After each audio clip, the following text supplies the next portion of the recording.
Bagaimana kabar kalian? Semoga baik-baik dan sehat selalu. Pada kesempatan ini, pertama kita perkenalkan dulu. Nama saya Ibu Nini Nur Halimah, mengajar biologi kelas 10. Untuk selanjutnya, materi yang pertama akan saya sampaikan atau Ibu sampaikan, bab pertama mengenai ruang lingkup biologi. Untuk itu, mari kita perhatikan video berikut ini. Marilah anak-anakku sekalian, pada kesempatan ini kita membahas bab pertama tentang ruang lingkup biologi. Dalam ruang lingkup biologi, ini yang akan kita pelajari. Standar kompetensinya memahami hakikat biologi sebagai ilmu. Kompetensi dasarnya mengidentifikasi ruang lingkup biologi. Yang kedua, mendeskripsikan objek dan permasalahan biologi pada tingkat organisasi kehidupan yang meliputi molekul, sel, jaringan, organ, individu, populasi, ekosistem, dan bioma. Sedangkan tujuan pembelajaran tentang ruang lingkup biologi ini, yang pertama, menjelaskan prinsip biologi sebagai ilmu. Yang kedua, menjelaskan cabang-cabang biologi. Yang ketiga, menjelaskan objek dan permasalahan biologi pada tingkat organisasi dalam kehidupan. Yang keempat, menjelaskan manfaat mempelajari biologi. Yang terakhir, menjelaskan metode ilmiah. Yang selanjutnya, mungkin anak-anak sudah belajar mengenai biologi. Apa itu biologi? Mengapa kita harus mempelajari biologi? Apa manfaat kita mempelajari biologi? Marilah kita pelajari. Pengertian biologi. Biologi berasal dari kata bios dan logos. Bios artinya hidup, sedangkan logos artinya pengetahuan. Jadi, biologi adalah ilmu yang mengkaji dan mempelajari tentang makhluk hidup. Biologi merupakan ilmu pengetahuan yang paling dekat dengan kehidupan. Biologi merupakan bidang ilmu yang luas, bagian dari IPA, serta berkaitan dengan ilmu-ilmu yang lain, contohnya fisika, kimia, geografi, dan sebagainya. Nah, ini adalah contoh-contoh makhluk hidup. Ini ada beberapa makhluk hidup, di antaranya ada hewan, tumbuhan, manusia, dan mikroorganisme. Ini coba kamu perhatikan, ini yang kehidupan sehari-hari kita lihat. Setiap keluar dari rumah kita pasti akan menjumpai beberapa makhluk hidup. Nah, ini juga yang merupakan makhluk hidup juga, ada tumbuhan, ada hewan, ada manusia, dan mikroorganisme.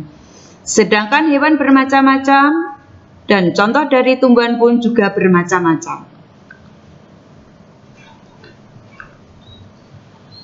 Biologi mempelajari tentang makhluk hidup. Nah, ciri daripada makhluk hidup itu diantaranya, yang pertama, membutuhkan nutrisi atau makanan. Yang kedua, transportasi sel.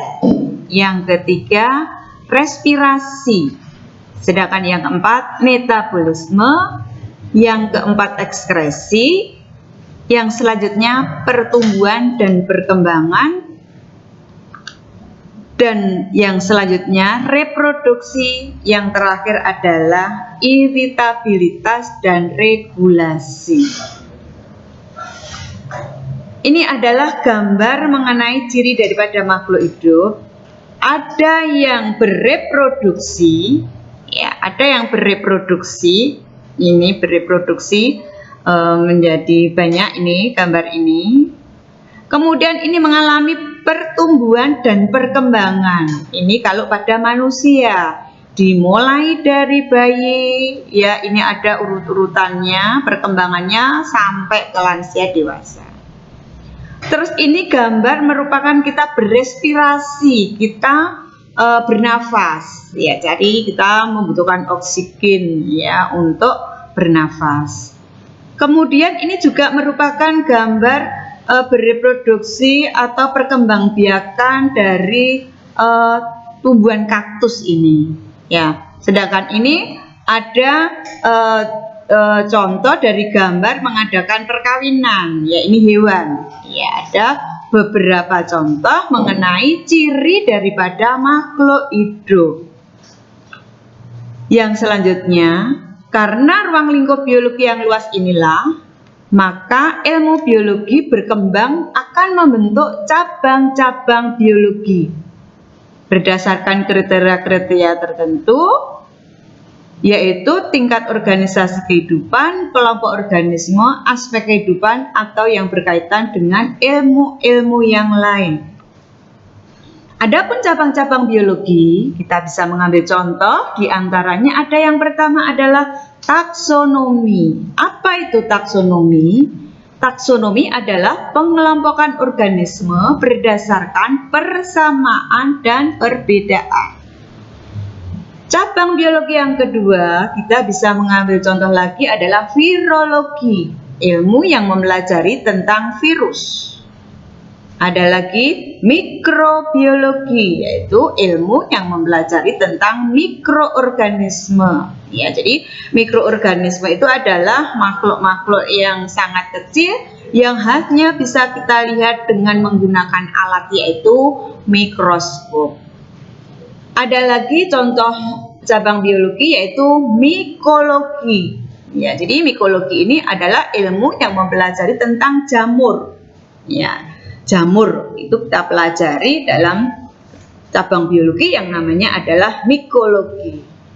Yang selanjutnya adalah botani, yaitu ilmu yang mempelajari tentang tumbuh-tumbuhan. Kita pelajari adalah namanya botani. Kemudian ada lagi zoologi, ilmu yang mempelajari tentang hewan. Contoh hewannya yaitu banyak sekali ya, ada serangga, reptil, burung, dan mamalia. Ini tadi merupakan cabang-cabang daripada biologi. Yang selanjutnya, bahwa biologi itu merupakan objek. Ya, jadi objek biologi itu ada beberapa tingkatan dalam organisasi kehidupan. Di antaranya tingkatan-tingkatannya ini. Ya, jadi saya ulangi sekali lagi. Jadi objek biologi ya itu ada tingkat-tingkatannya dalam organisasi kehidupan. Bisa kamu lihat gambar ini. Ini ada beberapa gambar yang merupakan tingkat organisasi dalam kehidupan. Dimulai yang kecil sampai yang besar. Yang pertama kita mulai dari molekul, ya tingkatan-tingkatannya. Ada molekul, ada sel, ada jaringan, ada organ, ada sistem organ, ada individu, ada populasi, ada komunitas, ada bioma. Ya, masing-masing ada pengertiannya. Ya, apa itu yang dimaksud dengan molekul? Ya, molekul adalah suatu kumpulan yang terdiri dari sedikitnya 2 atom atau susunan yang terikat. Kemudian sel. Sel merupakan kumpulan materi yang paling sederhana yang dapat hidup dan merupakan penyusun unit terkecil. Ya, itu. Selanjutnya, tingkatan yang di atasnya, jaringan. Apa itu jaringan? Jaringan adalah sekumpulan sel yang memiliki bentuk dan fungsi yang sama. Itu jaringan. Ini jaringan. Nanti ada jaringan hewan, ada jaringan tumbuhan. Yang kemudian organ. Apakah itu organ? Organ merupakan kumpulan dari berbagai jaringan yang bekerja sama untuk melakukan tugas tertentu. Jadi kalau jaringan sudah mau berkumpul, ya itu nanti akan membentuk sistem ya, namanya adalah sistem organ yang selanjutnya. Ya, sistem organ yaitu bentuk kerjasama antara organ untuk melakukan fungsi yang lebih kompleks. Selanjutnya individu. Individu adalah kumpulan dari berbagai sistem organ yang bekerja sama. Itu kalau individu. Masih ada lagi tingkatan organisasi dalam kehidupan yang selanjutnya, yaitu populasi. Apa itu populasi? Jadi populasi kumpulan dari berbagai sistem organ yang bekerja sama. Itu populasi. Selanjutnya komunitas. Apa itu komunitas? Komunitas merupakan kumpulan dari berbagai populasi yang hidup di suatu tempat tertentu yang saling berinteraksi. Yang selanjutnya adalah ekosistem. Apa itu ekosistem? Ekosistem adalah suatu sistem ekologi yang berbentuk dalam hubungan timbal balik yang tak terpisahkan antara makhluk hidup dengan lingkungannya. Ya, jadi di lingkungannya itu nanti ada benda hidup dan ada benda yang tak hidup saling berinteraksi, tidak bisa dipisahkan keduanya. Yang terakhir adalah biosfer. Ya, jadi biosfer itu ekosistem besar di daerah yang luas terdiri dari fauna dan floranya. Nah, itu tadi biosfer itu merupakan suatu kesatuan ya, satuan sistem terbesar yang terdiri dalamnya ada flora dan fauna. Nah, itu tadi yang menjadi objek. Ya, jadi objek daripada biologi itu ada beberapa tingkatannya tadi. Ya, diantaranya dimulai dari sel sampai ke biosfer atau bioma tadi. Itu tadi. Terus kemudian ya, yang selanjutnya manfaat mempelajari biologi. Apa toh manfaat mempelajari biologi itu? Jadi manfaat mempelajari biologi itu sebetulnya banyak. Bisa kita lihat dari berbagai bidang. Ya, saya mengambil contoh daripada bidang kesehatan.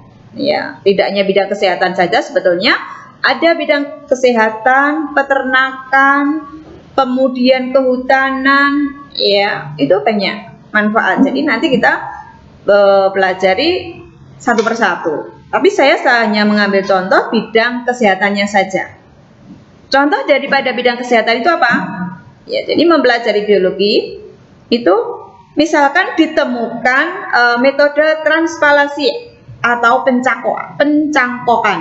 Ya, pencangkokan organ bagi seseorang yang mengalami kerusakan atau disfungsi organ tubuhnya.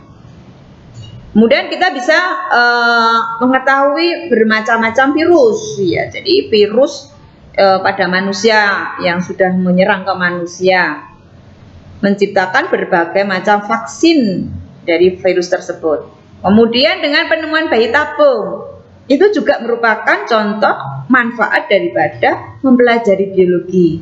Kita akan tahu bagaimanakah cara-cara untuk memperoleh bayi tabung, ya itu.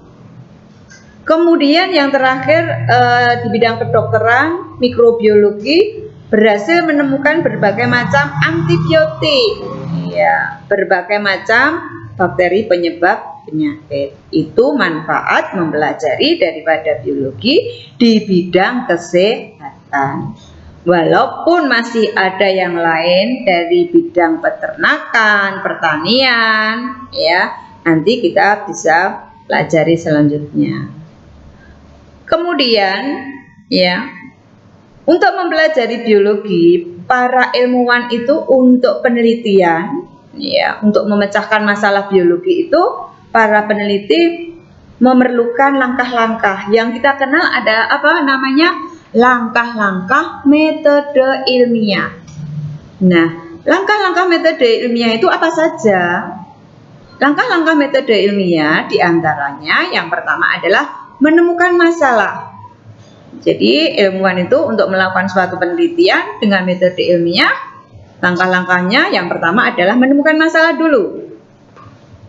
Kalau sudah menemukan masalah, yang kedua adalah mengumpulkan informasi, ya, mencari data-data, atau bahasanya yang lain adalah observasi, ya, mengumpulkan informasi, mengumpulkan data.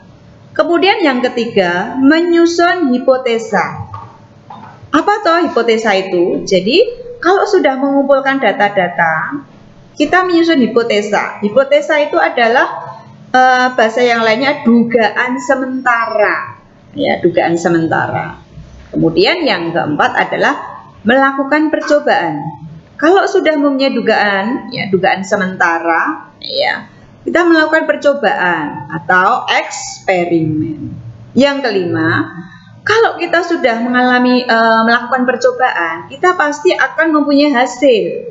Nah, yang kelima adalah mengolah hasil percobaan tersebut. Mengolah hasilnya, hasil daripada percobaan. Yang keenam, menarik kesimpulan. Jadi menarik kesimpulan ini kalau sudah mengolah hasil percobaan tadi. Sudah mempunyai hasil, kemudian kita bisa, yang terakhir adalah menarik kesimpulan. Nah, itulah langkah-langkah metode ilmiah bagi seorang peneliti untuk melakukan suatu penelitian untuk memecahkan masalah biologi.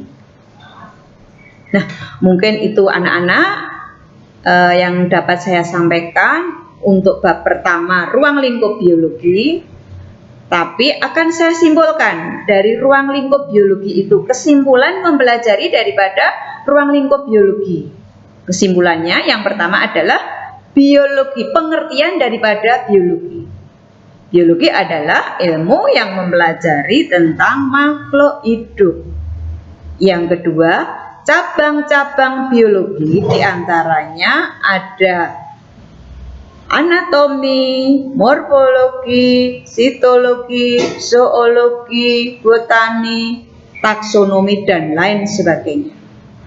Yang ketiga, tingkatan organisasi dalam kehidupan, yaitu mulai dari molekul, sel, jaringan, organ, sistem organ, individu, populasi, komunitas, ekosistem, dan bioma atau biosfer. Yang keempat, kesimpulan yang keempat, langkah-langkah metode ilmiah. Yang pertama, merumuskan masalah. Yang kedua, observasi. Yang ketiga, hipotesis. Yang keempat, eksperimen. Yang kelima, analisis. Sedangkan yang terakhir adalah kesimpulan. Tugas untuk anak-anak. Jadi, setelah mempelajari biologi bab pertama tentang ruang lingkup biologi, Ibu akan memberi tugas pada anak-anak sekalian yang nantinya tugas tersebut dikirim melalui email. Ini. Tugas yang pertama, carilah beberapa contoh manfaat penerapan biologi dalam bidang pertanian dan kedokteran. Yang kedua, sebutkan 15 cabang-cabang biologi yang lain beserta definisinya. 3. Sebut dan jelaskan tingkatan organisasi dalam kehidupan. Yang keempat, sebutkan langkah-langkah metode ilmiah. Nah, itu anak-anak, selamat menjalankan tugas, dan tugas tersebut nanti bisa dikumpulkan lewat email Bu Nini. Semangat, belajar terus,